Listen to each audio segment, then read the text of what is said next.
ফালাকাটা বিধানসভা কেন্দ্রে নির্দল প্রার্থী দিলীপ বর্মন বৃহস্পতিবার জটেশ্বর শিব মন্দিরে পুজো অর্চনার মাধ্যমে তার নির্বাচনী প্রচারের আনুষ্ঠানিক সূচনা করেন। এদিন তিনি মন্দিরে উপস্থিত হয়ে পুজো দেন এবং এলাকার মানুষের মঙ্গল কামনা করেন। পুজো শেষে তিনি জটেশ্বর বাজার এলাকায় ঘুরে স্থানীয় ব্যবসায়ী ও সাধারণ মানুষের সঙ্গে কথা বলেন, তাদের বিভিন্ন সমস্যার কথা মনোযোগ সহকারে শোনেন এবং নির্বাচনে তাকে সমর্থনের আবেদন জানান। জানা গিয়েছে, ফালাকাটা বিধানসভার অন্তর্গত জটেশ্বর 2 গ্রাম পঞ্চায়েতের 13/147 নম্বর বুথের বিজেপি পঞ্চায়েত সদস্য হিসেবে পরিচিত দিলীপ বর্মন এবারে নির্বাচনে নির্দল প্রার্থী হিসেবে নিজের মনোনয়ন পেশ করেছেন। তার এই সিদ্ধান্তকে ঘিরে এলাকায় রাজনৈতিক মহলে ইতিমধ্যেই চর্চা শুরু হয়েছে। এদিন নির্দল প্রার্থী দিলীপ বর্মন অভিযোগ করে বলেন, ফালাকাটার বিদায়ী বিধায়ক তথা বর্তমান বিজেপি প্রার্থীর বিরুদ্ধে দীর্ঘদিনের ক্ষোভের জেরেই তিনি নির্দল প্রার্থী হিসেবে নির্বাচনে লড়াই করার সিদ্ধান্ত নিয়েছেন বলে দাবি করেন। তিনি আরও জানান, এলাকার মানুষের পাশে থেকে তাদের দৈনন্দিন সমস্যার সমাধান করাই তার মূল লক্ষ্য। পানীয় জল, রাস্তা, স্বাস্থ্য পরিষেবা সহ বিভিন্ন ইস্যু নিয়েই তিনি প্রচারে জোর দেবেন বলে জানান। রাজনৈতিক মহলের একাংশের মতে তৃণমূল ও গেরুয়া শিবিরের পাশাপাশি নির্দল প্রার্থীর এই লড়াই ফালাকাটা বিধানসভা কেন্দ্রের নির্বাচনী সমীকরণে নতুন মাত্রা যোগ করতে পারে। এখন এটাই দেখার, সাধারণ মানুষের সমর্থন কতটা নিজের দিকে টানতে পারেন দিলীপ বর্মন।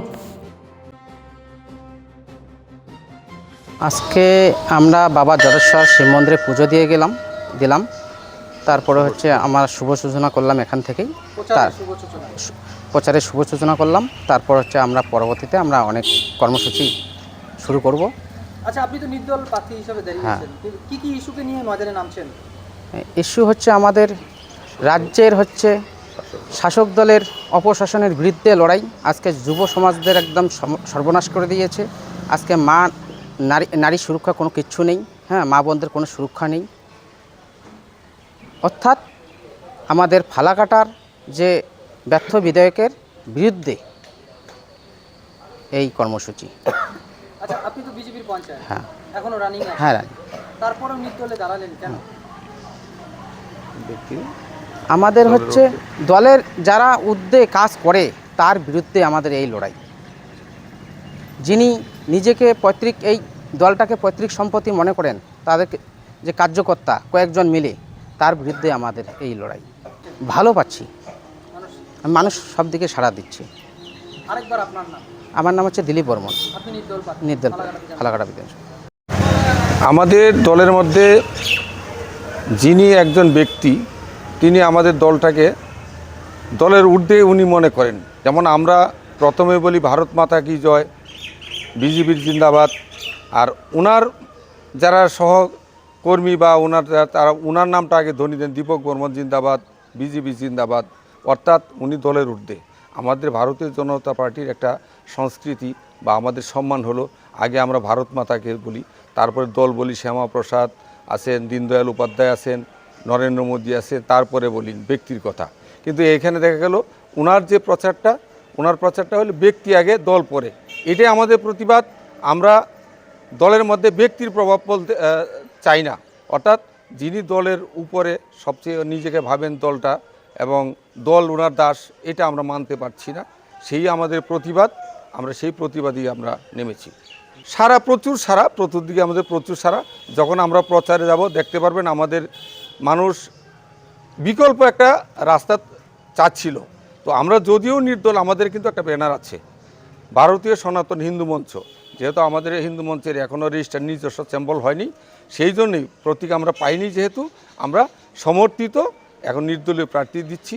আমরা আগামী দিনে এই ভারতীয় সনাতন হিন্দু মঞ্চটাকে এগিয়ে নিয়ে যাব এবং এই নির্বাচনে পরে আমরা সেটাকে সরকারিভাবে স্বীকৃতি নেব এবং একটা দলের প্রতীক হিসেবেও আমরা দাবি রাখব।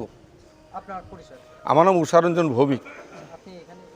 আমি এইখানে ডালিমপুরের, আমি বিজেপির কার্যকর্তা ছিলাম।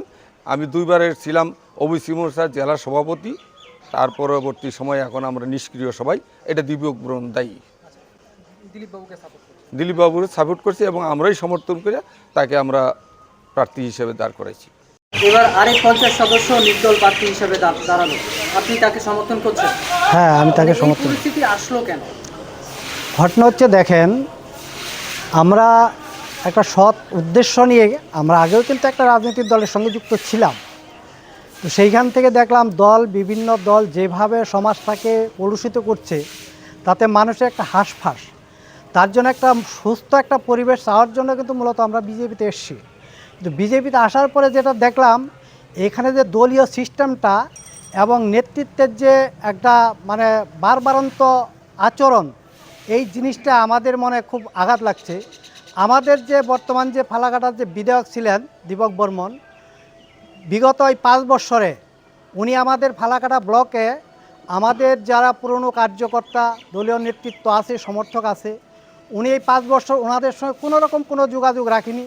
দলের নেতৃত্বরা ওনাকে চেয়েও কোথাও পায়নি। উনি মুষ্টিমেয় মানে ফালাকাটা বিধানসভার মুষ্টিমেয় কয়েকজন লোককে নিয়ে উনি সারা 5টা বছর কাটিয়েছে।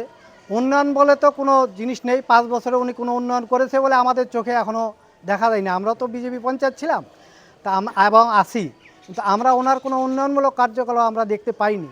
এখন যেটা মিডিয়ায় শুনতে পাচ্ছি যে ওনাকে উন্নয়ন করতে দেওয়া হয়নি, তাহলে এই কথাটা আমরা আগে কেন জানতে পারলাম না? আমাদের তো জানার অধিকার ছিল। তো সেটা উনি মানে দলের সাথে ওনার কোনো দলের কর্মী নেতাদের সাথে ওনার যোগাযোগ ছিল না, শুধু মুষ্টিমেয় কয়েকটা লোককে নিয়েই উনি 5টা বছর কাটিয়েছে। আর বেশিরভাগ সময়টা উনি কাটিয়েছে ফালাকাটার বিধায়ক হয়ে উনি কলকাতায় গিয়া বাকি সময়টা উনি কাটিয়েছে। সেখানে গিয়ে নেতাদের পিছনে পিছু পিছু হাঁটছে, যাতে তার পরবর্তী সিটটা আবার স্যাঙ্গুইন করতে তার সুবিধা হয়, যাতে লোকাল সাপোর্টিং না লাগে। কিন্তু লোকালের যেটা বিক্ষোভ আছে, লোকালের অনেক নেতাকর্মী ওনার এই অ্যাক্টিভিটিসের বিরুদ্ধে সবাই কিন্তু বলছে এবার যদি প্রার্থী আপনারা চেঞ্জ না করেন তাহলে কিন্তু অবধারিত। আমাদের কাছে ইউপি বিহার থেকে অনেক নেতৃত্বরা এসছে ড্যামেজ কন্ট্রোল করার জন্য, তাদেরকেও আমরা বিগত এই মানে এমএলএ যে দীপক বর্মন, ওনার যে 5 বছরের অ্যাক্টিভিটিস, সাংগঠনিক যে ওনার দক্ষতা, সমস্ত বিষয় ওনাদের তুলে দেওয়া হয়েছে এবং বলা হয়েছে ফালাকাটা বিধানসভা বিজেপির 100% জেতা, এখানে কারো রোখার ক্ষমতা নেই।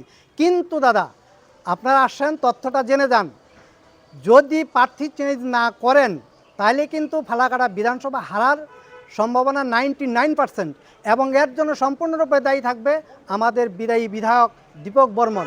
আলিপুরদুয়ার জেলা এবং ফালাকাটা ব্লকে উনি সর্বেসর্বা, যে উনি একমাত্র এই দলটাকে পরিচালনা করতে হবে। এই বিভিন্ন অভিযোগ ওনার বিরুদ্ধে আছে, বললে শেষ হবে না। যাই হোক, এখন আমরা ফালাকাটা ব্লকে আমরা চতুর্দিকে সার্ভে করে যেটা দেখলাম যে ওনার বিরুদ্ধে প্রচুর লোক আসছে, কিন্তু সামনে সবাই আসতে হচ্ছে। তবে সামনে আগামী কাল থেকেই মোটামুটি মানুষ আমাদের সঙ্গে সঙ্গ দিচ্ছে 100%। আপনি বিজেপির পঞ্চায়েত সদস্য, আরেক পঞ্চায়েত হ্যাঁ সদস্য হ্যাঁ, আমি সাপোর্ট দিচ্ছি। হ্যাঁ আচ্ছা, এমনি সারা ভালোই পাচ্ছেন? হ্যাঁ, সারা যথেষ্ট সারা। আচ্ছা, আপনার নাম পরিচয়? আমার নাম অতুল কুমার জীব। আপনি কোন পার্টির পঞ্চায়েত? আমি 13/154 পার্ট, নবনগর 54, বিজেপির পঞ্চায়েত। বিজেপির পঞ্চায়েত।